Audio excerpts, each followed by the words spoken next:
the devil hum a gospel tune beneath the weight of a blood-red moon, just as sleeps in southern dove, but bones remember what lies can't hurt.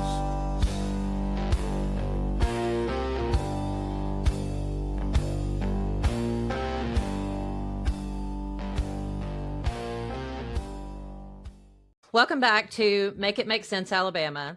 If it affects people's rights, safety, or the ability to advocate for themselves in Alabama, we believe it deserves explanation. And that's exactly what this podcast is here to do.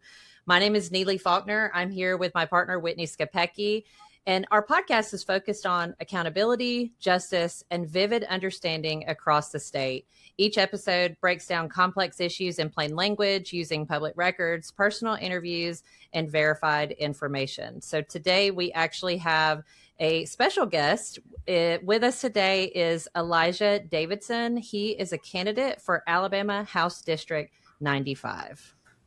Yes. We're so excited to have you today, Elijah. How are you? Thank y'all. Thank y'all, ladies, for having me. I'm good. How are you?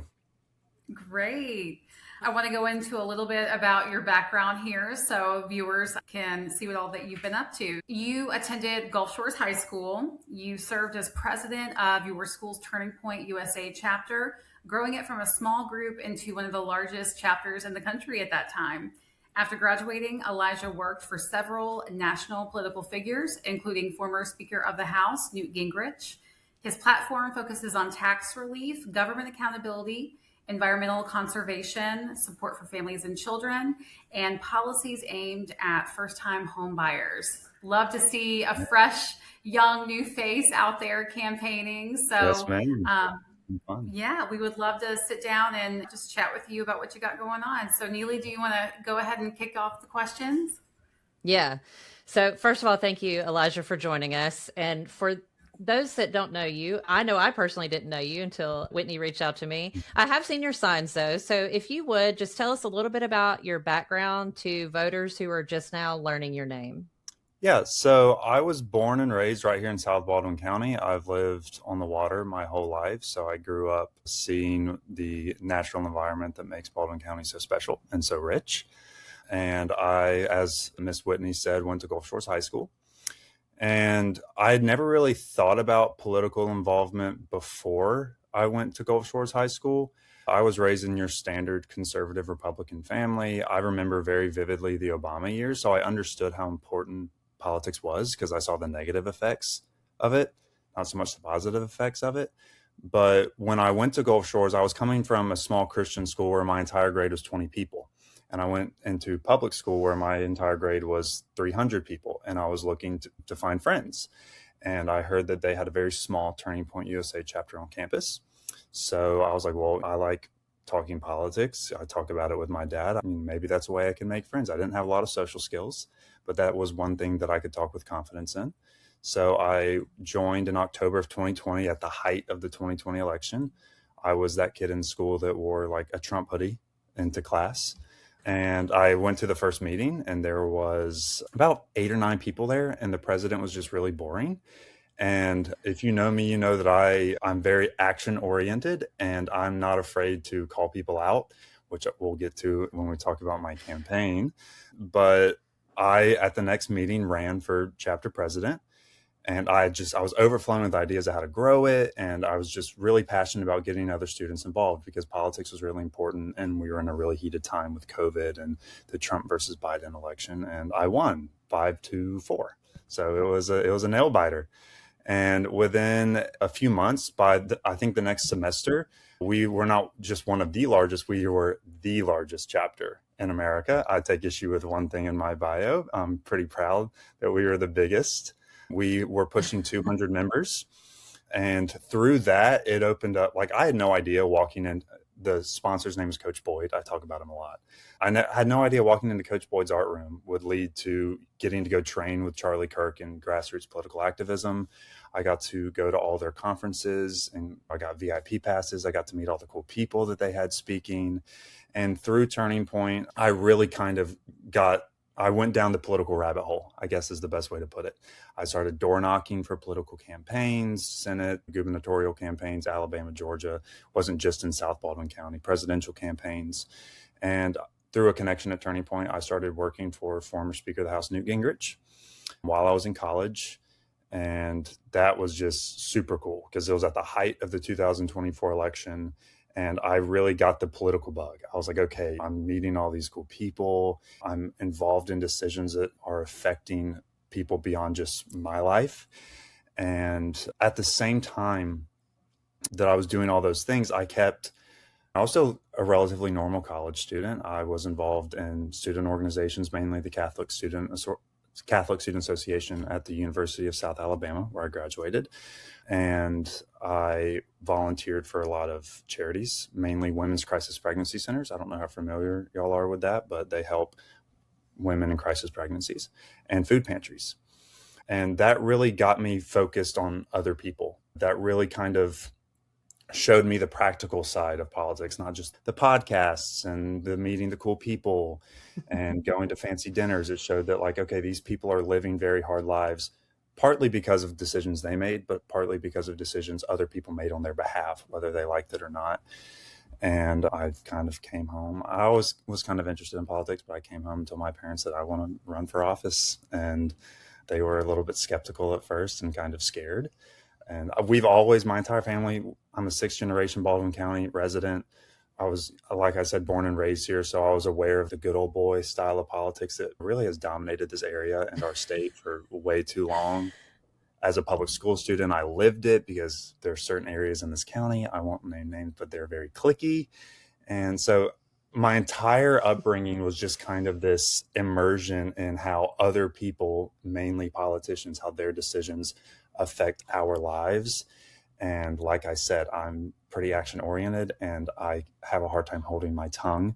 And when someone makes a decision that negatively affects my life or someone else's life, I can't explain it. It's just something that just riles me up and I have to do something about it. So that's kind of like the defining arc of the last 22. I'm 22 years old. It's like the defining arc of the last 22 years of my life. Like, as long as I can remember being alive, I've always had that. So, I had a normal upbringing, but a little bit more politically involved than most people my age, I would say.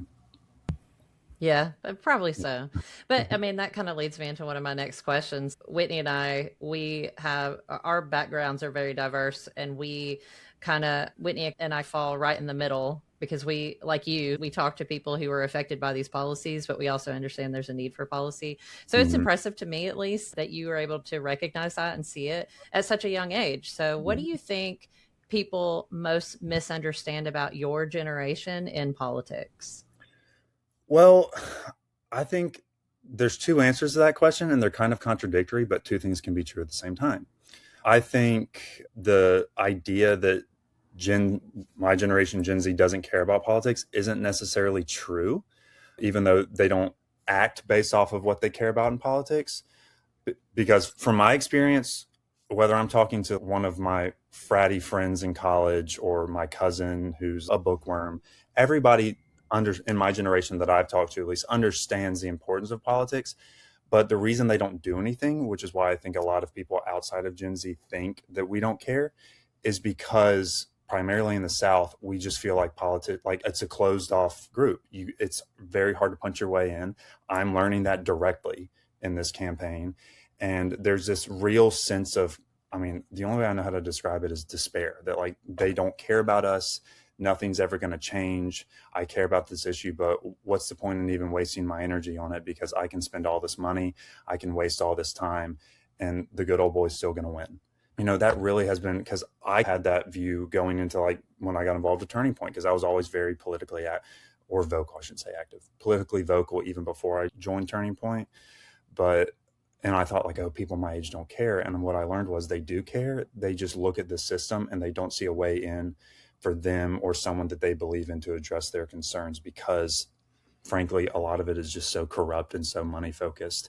And Run Gen Z doesn't have the resources to take on millionaires and billionaires and, local businessmen that know the right people and say the right things. So I think it's a two-pronged answer.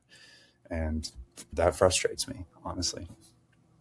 Yeah. Yeah, I would agree. So I'm a millennial, and I think a lot of people that are millennials, we're traumatized by Mm-hmm. what has occurred to us over our Mm-hmm. generation, at least. And I think Gen Zers they see what the other generations went through, and they're like, no, we're Mm-hmm. not going to do that. And Yeah. so most Gen Zers I know, they're not afraid to speak their mind. And I love that personally, because Yeah. I don't know if you know anything about me and Whitney, but we Mhm. we kind of have that reputation too. Yeah. But I love that though, because I think we have grown up in the age of technology. Mm-hmm. Networking to us looks different. I mean, look at us right now. We're on a podcast, whereas Yeah. some of these people that you're campaigning with, they didn't grow up like that. Mm-hmm. I can't tell you how many times I get calls from people that are in that generation that are trying to figure out how to set something up on their phone or hook Mm-hmm. up a game system or something like that.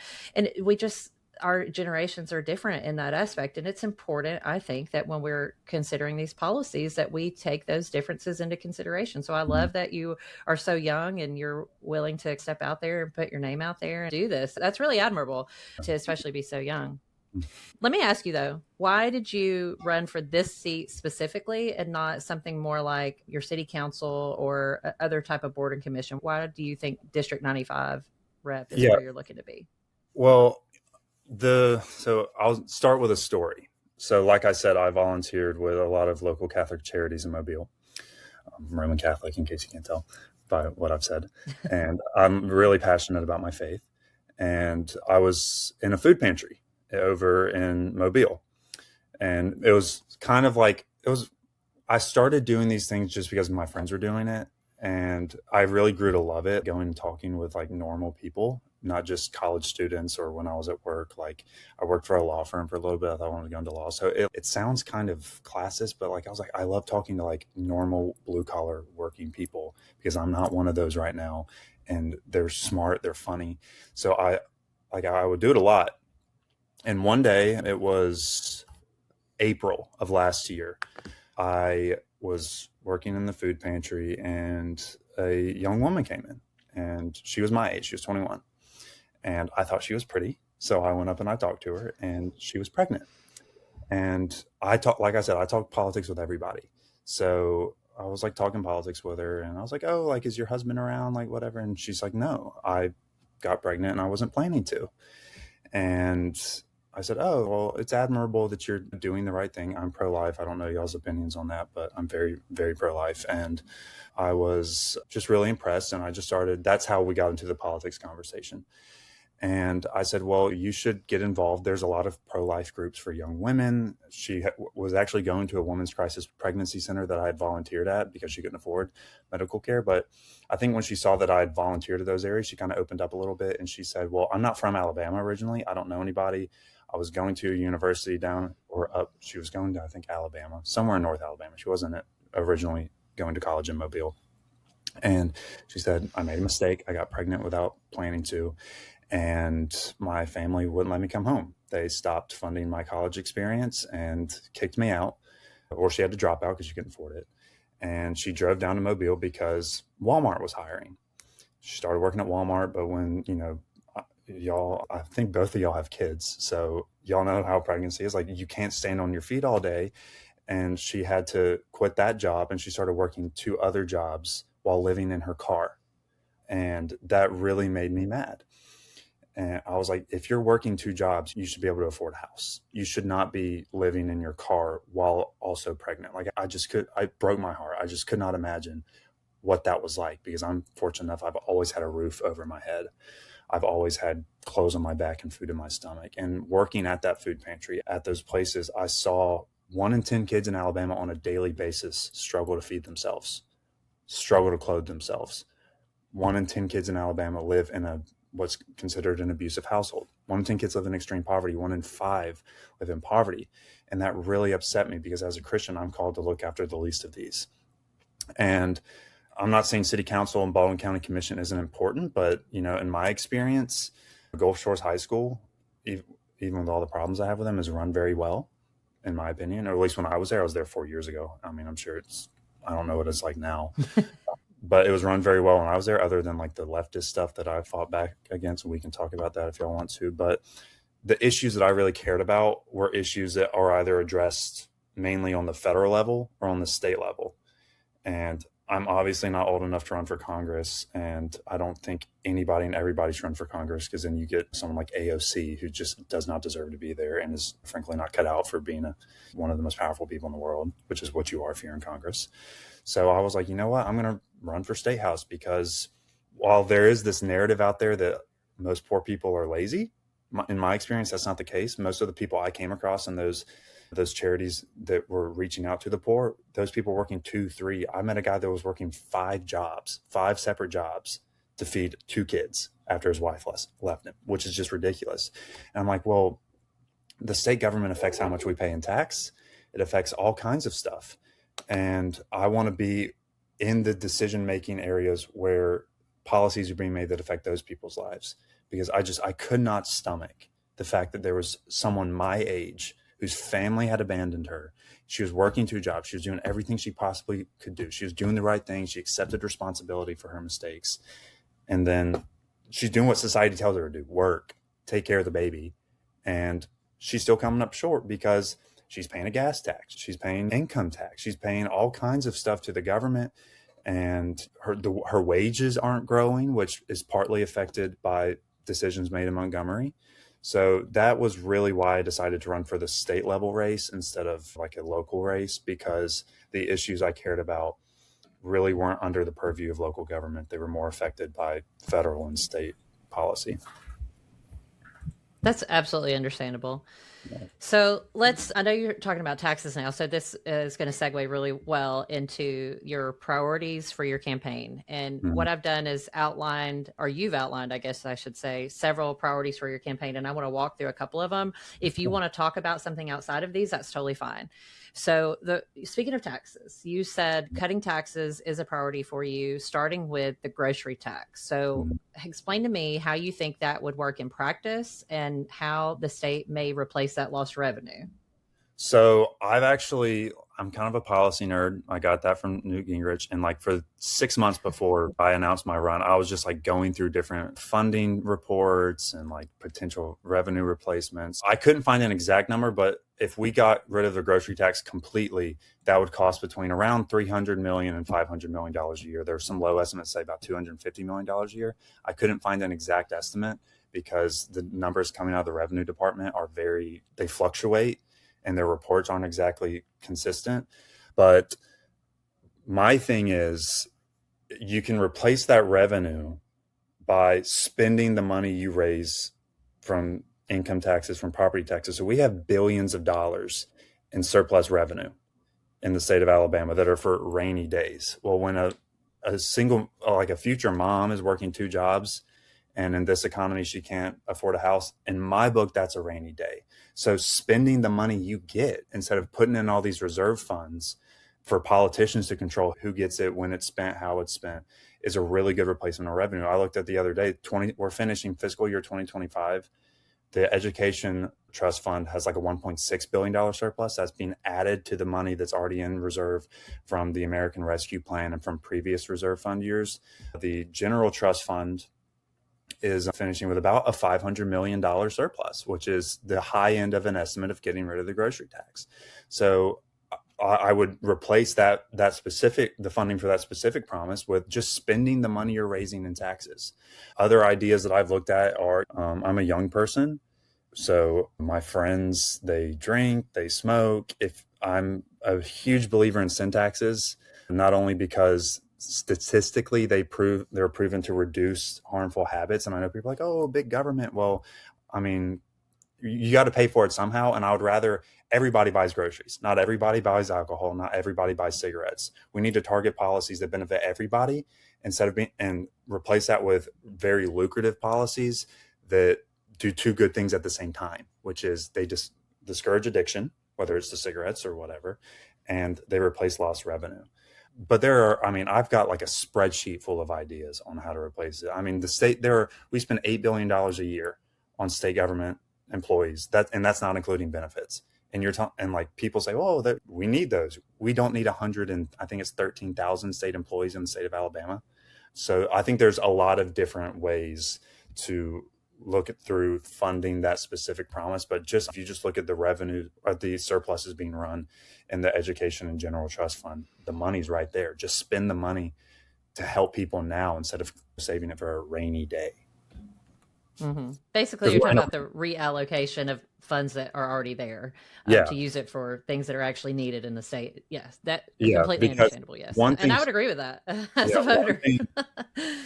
One thing that like people that are high profile politicians have told me is like when a politician puts something in a fund, that they're not doing it because they're prudent. They're doing it because they want to tell you how to spend your money and they want to hold that money from going back into your pocket. So like, I understand having a little bit of surplus if things run over a little bit, but we don't need billions and billions and billions of dollars in surplus revenue while we're also getting billions and billions of dollars from the federal government while people are starving and working 4 jobs and can't afford food. That's a rainy day in my book. 200,000 children in poverty is a rainy day. Spend the money. Yeah. Something that you have talked about as one of your priorities, and I think this is probably universally agreed upon, is cutting what you describe as excessive salaries for politicians, instituting term limits, and basically streamlining the state government, which we just talked about. So what specific changes of those do you think you would push for first? Are you talking about like the 3 that I proposed or details for all 3? Okay. No. Just the details that you proposed. Okay, excessive salaries for politicians, term limit. Yeah. So I don't know how many people know this. I'm not sure if y'all know this, but a state representative it's considered part-time, but their salary is constitutionally matched to the average household income in the state of Alabama, meaning one state representative that works at most probably 90 days a year. I know I've interacted with state representatives that probably work way less than that, gets paid the same as 2 working parents and their dependents. That needs to change. I do not think that is sustainable or right.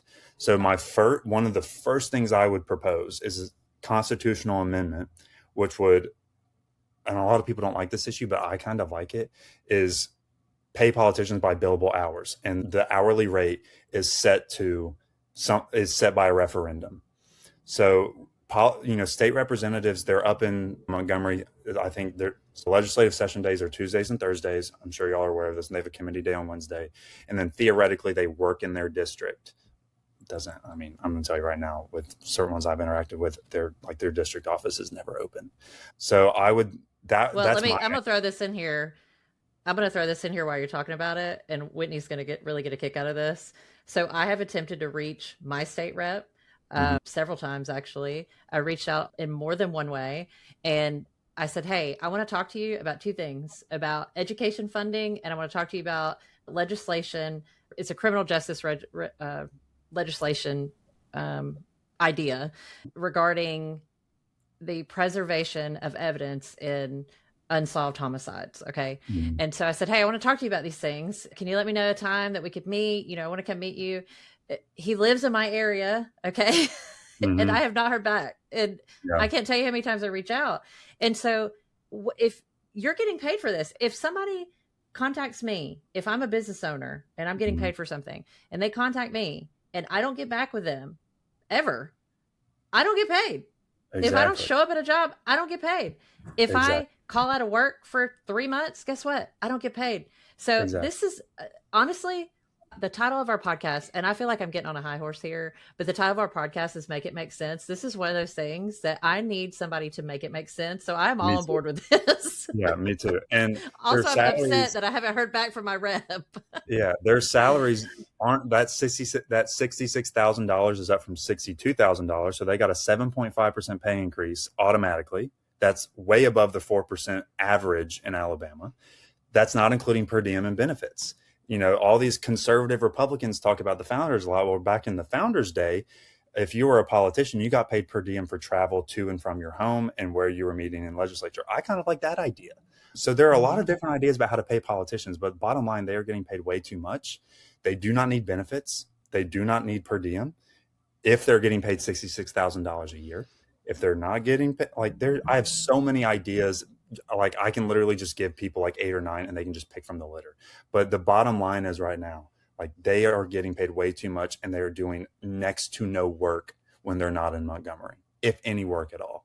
And it's just not right, because what you're saying by paying yourself that amount of money is that my part-time work is of the same value as a plumber and a nurse.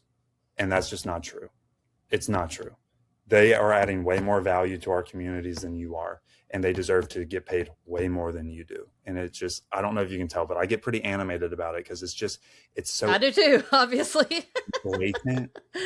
It shows how they think about themselves. And they think the people of Alabama are too stupid to notice. Well, I'm telling you right now, they're not. And that's why, my slogan is a full-time fighter, not a part-time politician. And part-time politics needs to end. If you're a state representative and you're getting paid a full-time salary, you should work full-time, period, end of issue. I agree.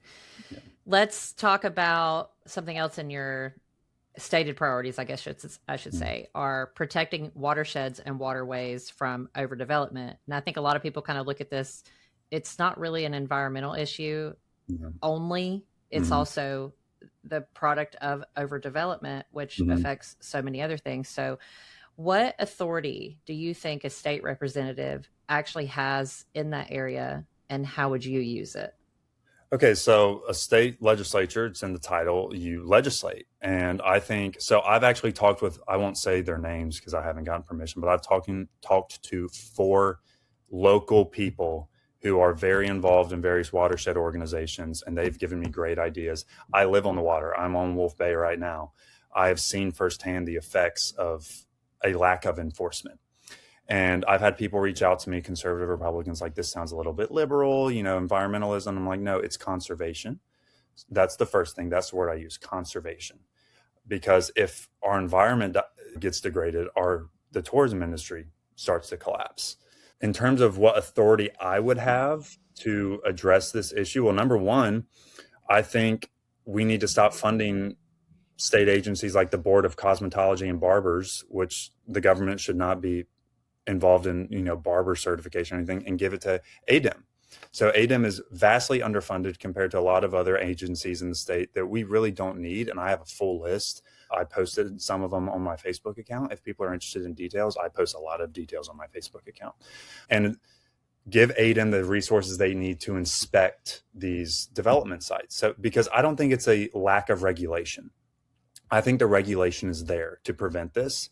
It's just a lack of resources to ensure that the regulations are being properly followed. I mean, I have a piece of property, not me personally, but there's a piece of property around where I live on a very small scale that showed this. So somebody came in, there was a marsh there, they tore the marsh down, and ADEM didn't have the time to go.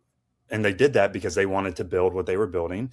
And they did that because ADEM didn't have the time to send an inspector down there. So they rushed. And then because they didn't have time to go inspect and make sure that all the proper regulations were being followed, an entire marsh is gone now. And that's just a very small example of what I'm talking about. So I think we need to properly fund ADEM, which is the Alabama Department of Environmental Management.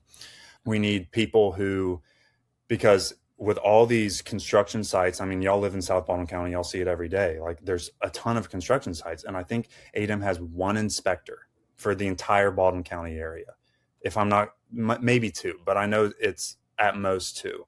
And really, we need a lot more than that, because there's probably, I don't know, 100 active construction sites just in South Baldwin County alone, if I had to just guess. So it's not so. I saw something.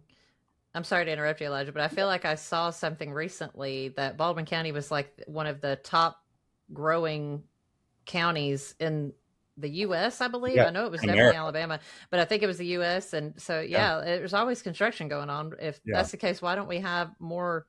Yeah. Or if I get what you're saying. If you're up in like a rural part of Alabama where there's not a lot of development, make a rule to where inspectors can temporarily be stationed down here. A lot of people, when they see that part of my platform, they're worried, like, oh, he's a closeted environmentalist and he wants to like stop all growth. I'm in no way a closeted environmentalist. I just think that there's a way you can strike the right balance between conserving what makes us all our money in this area and the development that brings a better quality of life, because it does bring a better. I mean, I'm glad I don't have to drive 20 minutes to the grocery store anymore, because they put in a grocery store right down the street. But I'm not happy that when I was a little kid because I live on the water, I could see straight down to the bottom 12 feet. And now I can put my hand 2 feet in the water and I can't see it. So I just think there's a lack of enforcement, and that's because of lack of resources from ADEM. And I think if you correct that balance, we would be able to better manage these irresponsible development practices. Obviously, things are going to slip through the cracks, but something needs to be done about it. And right now, I don't think anything's being done about it. Right. So let me ask you about, you've said, and I'm quoting you here, if you feel frustrated, forgotten, or ignored by politicians and candidates, this campaign is for you. So what does that mean in practice for you once you are in office? Yeah. So in practice, and it kind of goes back to what we talked about earlier about politicians working part-time, and then when they're not in session, their district offices aren't open. You talked about it. I've had experiences with it. I think a lot of people feel that politicians intentionally insulate themselves from criticism and comment. And I'm experiencing that right now in my race. I am trying to debate about issues. I'm engaging with people on Facebook because I think I've had people tell me like, oh, don't respond to comments about what you post on Facebook. And I'm like, part of being a representative is to talk to people. It's to not only just be in your district office and let them come to you, it's to go to them. It's to host town halls. It's to host speaking events. It's to have coffee, whatever it is. And, what I mean by that is, yes, I'm talking about issues that I think matter to most people, because in my race, the two big issues are, for the other candidates, are gambling and insurance. And I'm not saying those aren't important.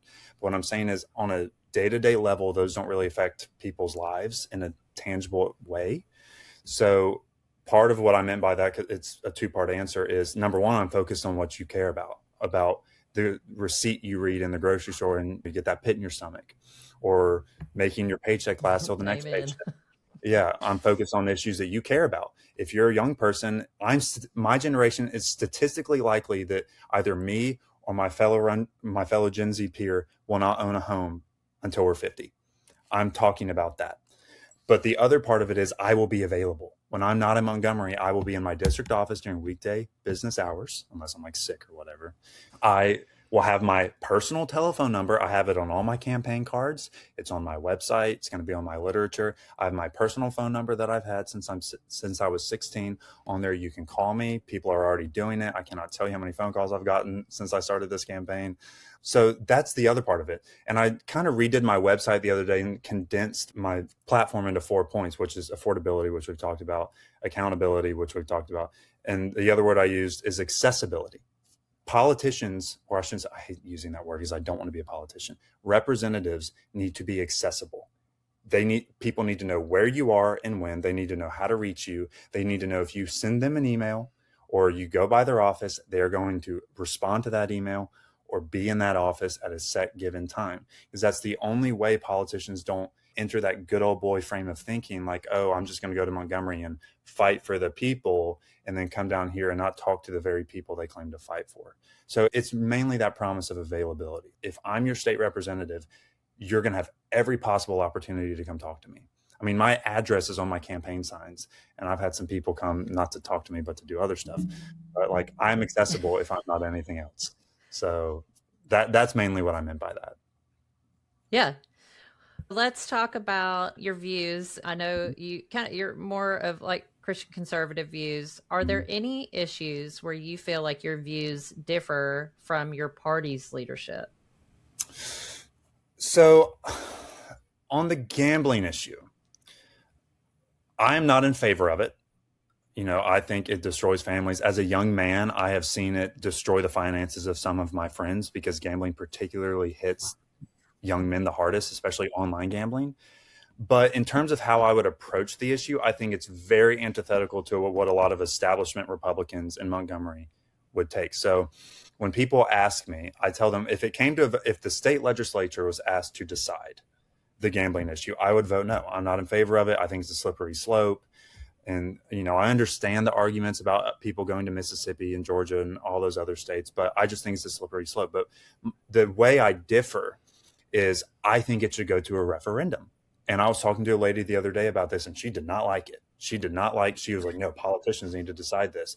People in Alabama are not capable of making that decision. And I was like, well, I don't know what people you talk to, but I talk to normal people and they have very nuanced opinions on this. They understand the damaging effects of gambling. They also understand the economic benefits. And I trust the people of Alabama to make that decision. So that's one issue, not in terms of the absolute position that I disagree with my party on, but my guess would be, I don't know, but my guess would be a lot of the more entrenched interest Republicans in Montgomery will probably not like the idea of giving the people of Alabama an actual say with their vote. The other issue that I kind of differ on is abortion. So I don't think I'm in favor of the bans. Let me start by saying that. I'm in favor of the bans. And I kind of got in a debate with somebody on Facebook about this, but I'm in favor of all the legal protections. I love all that. I'm as pro-life as they come. That's the issue I vote on at the end of the day. But I think that does not solve the issue on its own. I tell you those stories about working with the women's crisis pregnancy centers. One of the reasons you have women in Alabama who get pregnant through either a mistake or rape or whatever, going to other states or getting these abortion pills is because they do not have the resources. And one of the things is the state of, I've worked in charities, and this is what I told to that lady I was debating with. I have worked in these charities. I offered to give her contacts of the people I know there. The state government, while Alabama's a lot better than places like California, which isn't really a brag in the first place, but it's better than a lot of other states, they still make it very hard for charities to do their work. They still make it very hard for charities to access the resources they need. And, her argument back to me was there's WIC and all that stuff. I'm like, I don't trust government programs to help the vulnerable. I'm a conservative. I think we need to get out of the way completely from these charities who are trying their very best without spending taxpayer money to help pregnant women who have no options in a lot of cases and need that prenatal care. I'm not a woman, obviously, but I intellectually understand, and y'all can probably personally attest to it, just how hard pregnancy is with the best of healthcare. I can't imagine dealing with it without healthcare. I'm sure y'all would agree with that sentiment. It's probably, I just can't imagine it. And I think it's dangerous, and Alabama has one of the highest mother-infant mortality rates. Exactly. Yeah. And I think like that the way we approach abortion in this state is like rah, rah, rah, defend the unborn. And I love that. I love the legal protections, but that doesn't solve the issue. And it leaves a lot of cracks where people fall through and frankly lose their lives. And I think that's something that I would work to challenge, because I don't hear any other Republicans talking about it, because this is a human issue. It's not a black or white issue. There's a lot of gray area, and we need to approach this issue understanding how these women deal with that situation and with a little bit of compassion, because a lot like it upsets me how, I'm a man, but it upsets me how a lot of these other Republicans talk about women need to take responsibility for their actions. They have. Most of the ones I've interacted with have, but we're not making it easy for them to actually get their life back on track.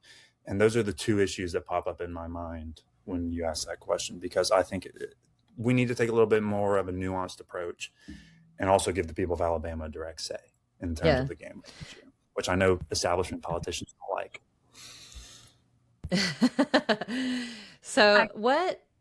Go ahead, Whitney. I did want to ask, because talking about approachability, right, and being available to their constituents and even your challenger, we don't get to talk to them as much, asking for interviews and things like that. We don't always hear back from incumbents. So on those two issues, for people that are listening in, what are you hearing as far as their views on those things? I think those are two very important topics that you just covered. On gambling and abortion, is that what you're asking? Yeah. I know Joe Freeman, who's another primary challenger who's challenging Frances Holt Jones, is very anti-gambling. I don't know of his position on letting the people decide, but I think in terms of actual, like, what we want to see not happen, I think me and him are pretty much in agreement. I have no idea about Frances Holt Jones. I've heard a lot of it. She doesn't put her positions out. It's kind of a dig, but it's just true. I like politicians that give specifics. And that's why I'm trying to be as specific as possible in this race, because my two other opponents aren't really giving specifics. And I think that's a way to shield yourself from accountability. But I don't know. That's a whole soapbox I could go on. I don't know her position. I hear things, y'all are familiar with Baldwin County politics. It's cliquish, it's gossipy. I hear one thing, I hear another thing. I don't want to speak for her. I don't know her position. I know Joe Freeman is very anti-gambling. In terms of availability, let's just say they don't focus on it as much as I do. That's all I'm going to say. I have tried to reach out to her. He's much more approachable. I've tried to reach out to her before I started running and did not get any replies. So I can only speak from You my weren't able to get in contact with her at all before no, running? and yeah, and so I can only speak from my personal experience when it comes to me and her as a constituent and a representative. I was not able to get in contact with her. I drive by her office on the way to church every day. I go to daily mass probably every day, and her office is right on that road, and I don't see it open a lot. And obviously, he's not Joe Freeman's not a state representative, so I can't speak to how available he is. But that's the only insights I have in terms of their positions on those issues. There was a meeting of sorts not too long ago where Frances did share her thoughts and views on some of those topics, that those responses to those issues where she stands should be available for the public soon. Yeah. Which I will think is say important. something just popped in my head. When in the last 4 years, she did either sponsor or co-sponsor a bill that removed, I don't know if entirely, but removed grocery taxes from feminine products. And I want to give her props for that, because that is a small step in the right direction for helping women who are in a very financially unstable situation, but pregnant. I do want to give her props for that. So I guess that does credit where credit's due, right? So yeah, I can't remember. Yeah, Whitney and I are very critical of people, but we also give them props when they do the right thing. And I want to give her props for that, because that was a very practical idea that does help. It's not the only thing that will, it's not a silver bullet, but it does help, and anything helps. So you're talking about some of the positions you have, and you feel very strongly on these. What sources do you rely on when you're trying to understand a topic or legislation before you take a position on it? I know you said something about you've worked in these issues. Are you taking it from your real life experiences? What other sources do you consider? So partly, I think if you've been on my website, I actually list some of the issues, and I have places where you can go to click on links. So I know not everybody likes the Alabama Policy Institute, but they're really good on finding numbers from state agencies. And I don't necessarily like all the stuff they put in these reports, but to find actual numbers, I use them a lot. I hate to admit this, but I also kind of say, hey, ChatGPT, find me academic reports about so-and-so in this state or that state. I don't say, hey, tell me what to believe, but I help that kind of sift through the nonsense on Google. And it does find me a lot of stuff. The state government is it's not super transparent compared to a lot of other states, but they do have some resources out there. I know they release a yearly spending review or whatever, and you can see raw totals. So I tend to find the numbers. And then my strategy after that is talk to the people that those numbers affect. So with the abortion stuff, I know people that are in that world, and I say, hey, I'm reading this in a report. Does that ring true? Does that not ring true? So I try and strike a pretty balanced approach when I'm doing research, but I like raw numbers. I'm a very details oriented guy. I like seeing math makes sense to me. I'm not very good at it, but it makes sense to me. Numbers do not lie. But yeah, I try and look at mainly numbers, not opinions from experts, because I don't really trust that kind of stuff anymore. We're talking a lot about accountability, and that's really what this podcast is about. How would you ask voters to hold you accountable once you're in office? Number one is when I'm a state representative, so I know that there's a lot of special legislative procedures about I can't remember the exact specifics right now. I have it written down. I'm still trying to learn all of this minutia, but there are certain votes where you can see who voted. There are certain votes where you can see who voted for what, and then certain votes where you can't. And number one is whether the legislative website reports it or not. I'm going to, I like Tim Burchett. I love his Twitter account. And this is basically what he does. If people cannot see on the congressional website what how he voted on a certain issue, it doesn't matter, because he posts everything on social media, whether people watch it or not. And I plan on doing that. The other thing, how people can hold me accountable, is they will have my telephone number. They will have my address. Show up. I can't make you hold me accountable, but I can give you the tools to come challenge me. And I promise you, I'm not afraid of being challenged. I was a vocal conservative in high school and in college, and I have some crazy experiences we can talk about even in this race. I've talked to Miss Whitney about it a little bit over Facebook. I mean, I have been challenged in not a productive way, but I know how to take a challenge. So I will give them office address, home address, email, Facebook, social, like I will give them every opportunity to reach out to me physically or electronically. And if they have a problem, reach out. And if I'm not answering, post it on Facebook. Say, hey, this guy promised to be, be responsive. And I've sent him 8 texts and he's not saying anything. And so I can't force them to do that, but I can give them the tools to do that. And I absolutely plan on doing that. And in this recording, I'm promising to do that. So if I, God willing, get elected and I'm not doing that, y'all will have proof of me saying this and then not keeping my promises. So it's just about going on record and saying, this is how I'm going to do it. And then actually doing it. Yeah. Whitney and I are that way. Whitney and I are very transparent, I feel like. Maybe too transparent sometimes. Yeah. Right. Maybe too transparent. So trust me, we are with you in that aspect. I think a lot of people are not. Aside from that, say you made a mistake as an elected official, how do you plan to handle it publicly? Would it just be going on Facebook and saying, hey, I messed up? Because that's part of it. And I would love to see my local state representative do that. So I will do that. If I made a mistake, I will admit it in person. I will go. One of the things I love about some of these they call them far right, and I don't agree with them everything, but they will go to the media about anything. And I like that. So if I made a mistake and people keep calling me out on it, if I don't think I made a mistake, then you're not going to get me to admit it if I don't think I did, because that's just the nature of us human beings. But if I do recognize that I made a mistake, if people keep coming to me about this and I do my research and I come to the conclusion, I will broadcast it. I'll give people the numbers of those that I worked with in Turning Point and in college, and they will tell you I have people that will back up my character on this. When I make a mistake, I will begrudgingly admit it. I might say it very quietly. I might write it down because I don't want to say it out loud, but I will admit it. So I think that you have to understand the context of a specific situation. But all I can say is if you call me out on it enough and you say, hey, you have to outline to me why you think I made the mistake, because that's on you to prove it to me. I'm not going to do the research myself. But if I do think I made a mistake, or in effect, one of the policies I supported clearly backfires and people show that to me, I have no problem admitting it, and I will broadcast it, because I think that shows people that their representative cares.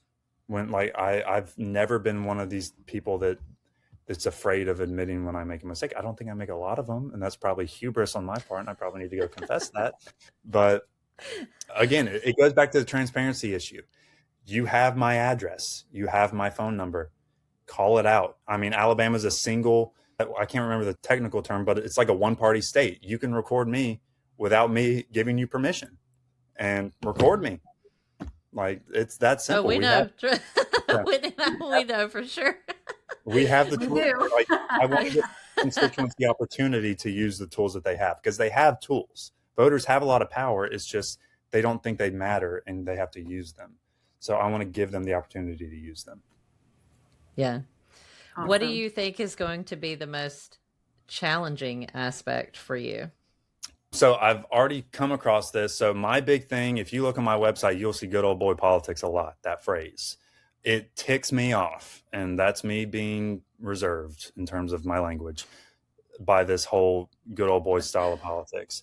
Just to give you a little bit of background in terms, because people say, oh, it's one thing to say you'll take on good old boy politics, but what happens when you're trying to, when you get blackballed and they say, we're not going to pass any bills? Well, if Governor Ivey, or who, I guess it'll be Governor Tuberville, comes in and says, I don't want you to support this bill, and then gives me a metaphorical slap on the wrist, I'm going to broadcast that on social media.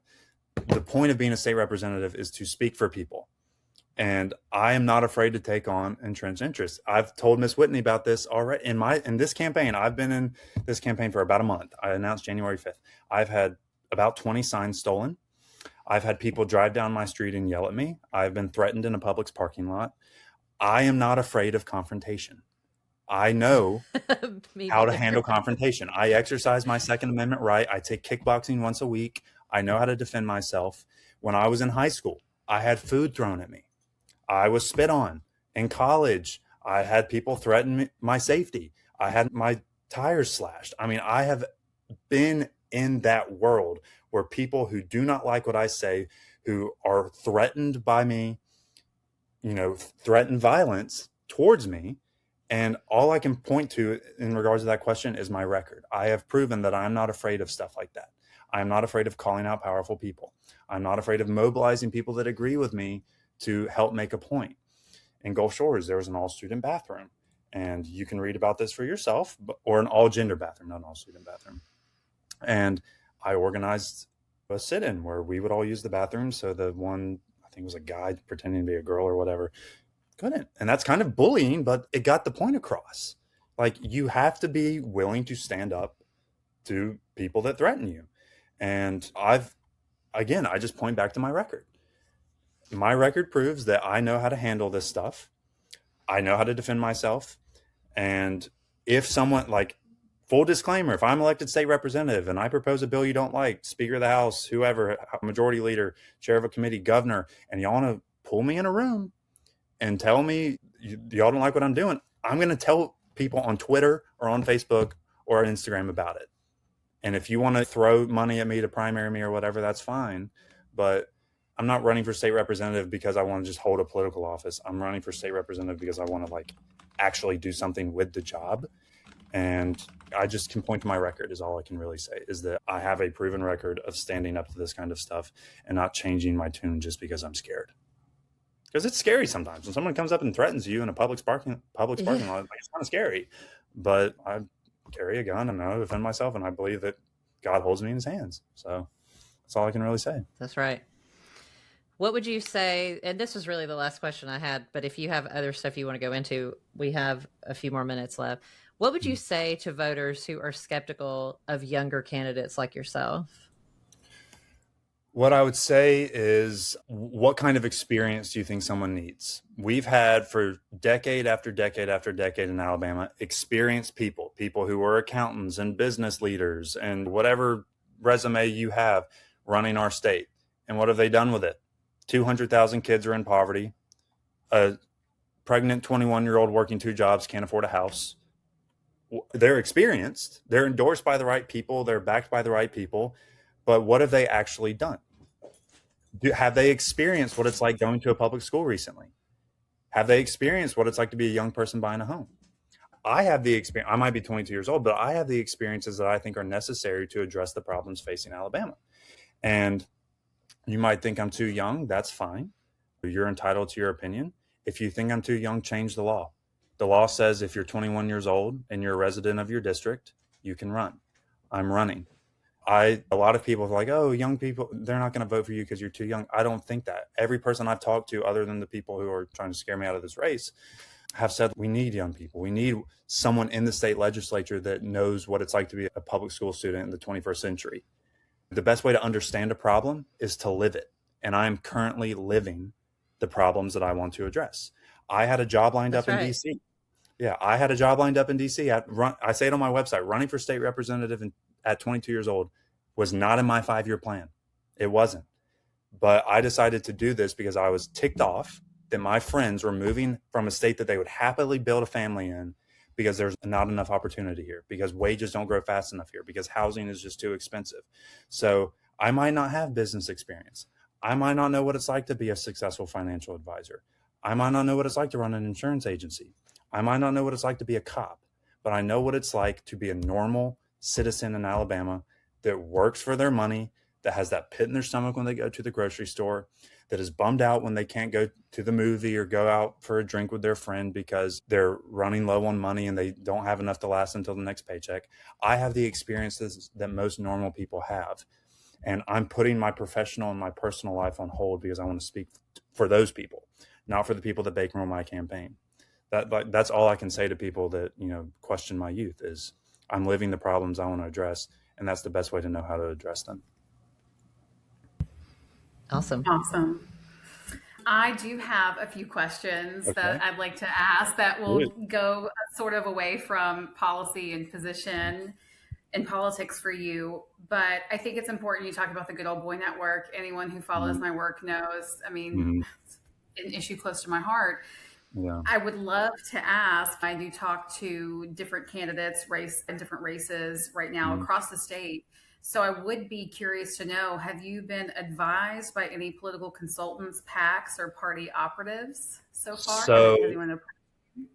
someone has approached me. They called me the other night just out of the blue, and I had no idea what they were like, who they were, what they were about. I still couldn't find their website, but I'm very much a gut instinct person. And if I oftentimes ignore my gut, and that's when I make my mistakes.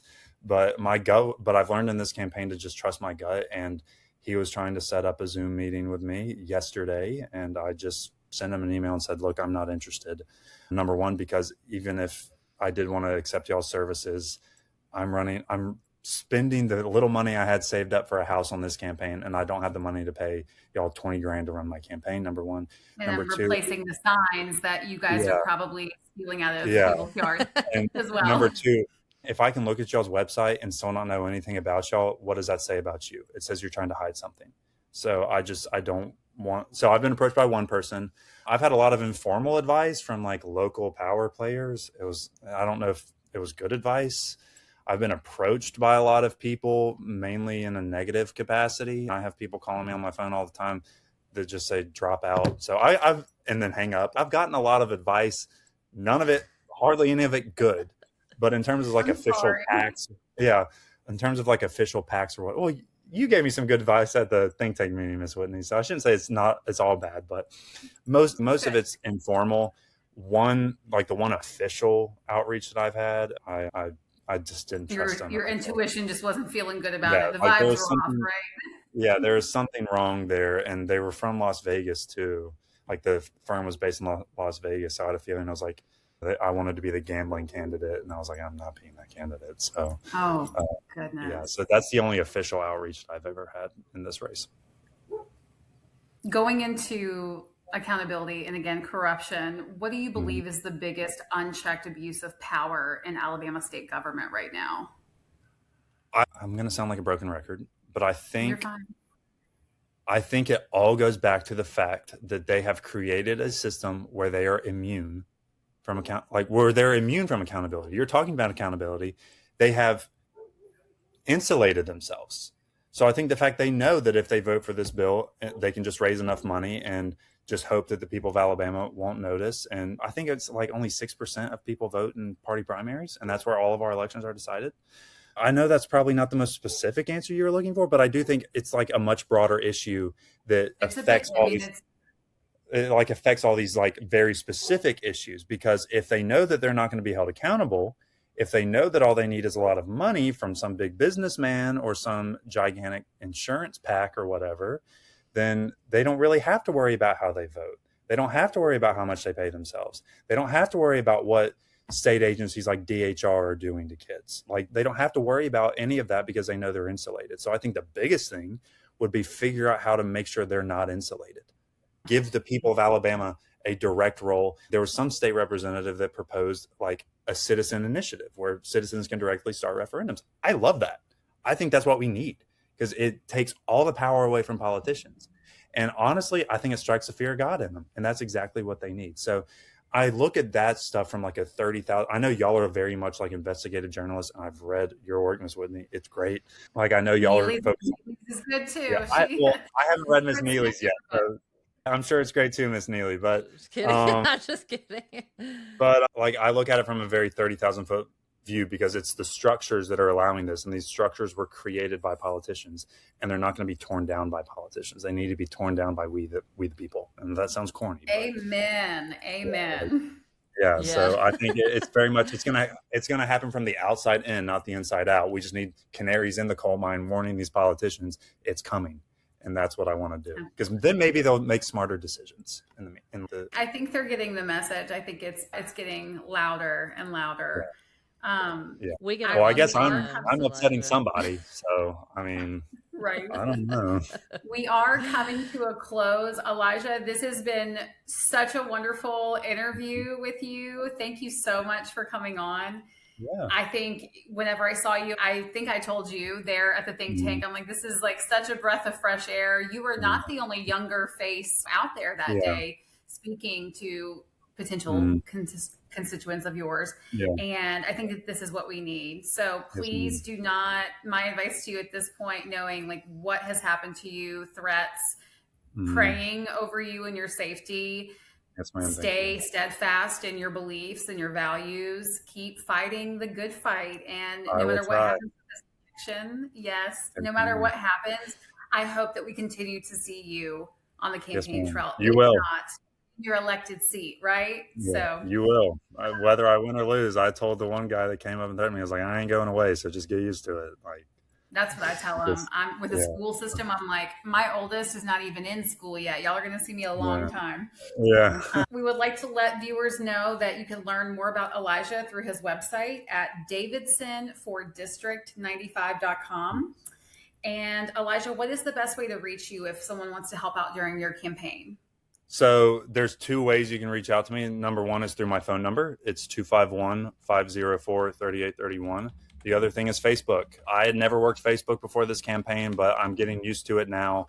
And a lot of people are reaching out that way. It's just Elijah Davidson. I have two accounts. It's Elijah Davidson or Elijah Davidson for State Representative 95. I check those regularly. I mean, I'm 22 years old. I always have my phone on me. So please call, text, whatever you need. On my website, there's also an Instagram page and an email.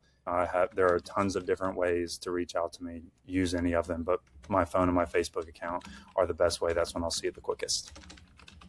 Awesome. Perfect. And I'm sure Neeli she's doing a great job of keeping everything all organized and together. So I'm sure on the website, we will have some, if there's any resources that we can attach or all of your social media links and contact information. Best way to keep up with the campaign and like events is Facebook. So if like you want to know like where I'm going to be or whatever, Facebook. If you like, I'm going to absolutely where you'll be. Primaries are going to be here before we know it. There's going to be a lot of events coming up. So, Neeli, is there anything else that you would like to add?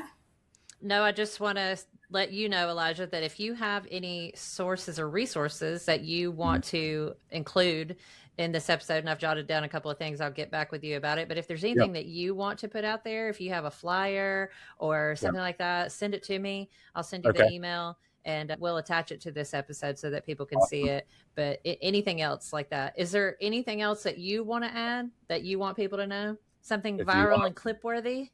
If you want a full-time fighter, not a part-time politician, vote Elijah Davidson on May 19th. There you go. Love it. There you go. I love it. Awesome. Well, thank you so much for your time, Elijah. It was great having you, and we will talk to you soon, okay? We'll see you soon. Thanks, Elijah. Yes, thank you. Bye. Make It Make Sense, Alabama is brought to you by Murder Creek Media. If you've never heard of us and want to check out some of our other projects, including our investigative true crime series, visit murdercreekmedia.com to learn more. Thanks for listening, and we'll see y'all soon.